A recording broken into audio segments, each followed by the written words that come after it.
25 বছর হয়ে গেছে। আমার কাছে কিন্তু সবসময় মনে হয় যে সেই তো এলাম।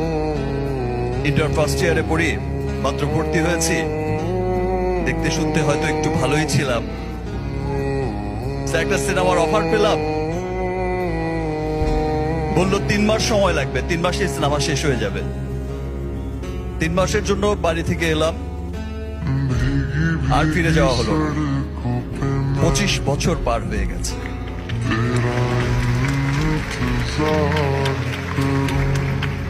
এক সময় যখন খুব হতাশ হয়ে যেতাম, ভাবতাম যে সত্যি হয়তো বা আমাকে দিয়ে আর কিছুই হবে না। নিজের আপন মানুষকেই বলতে শুনেছি, তোমার দিন শেষ Shakib, you are dead horse. ভেবেছি হয়তো এখানেই শেষ, ইতি টানতে হবে।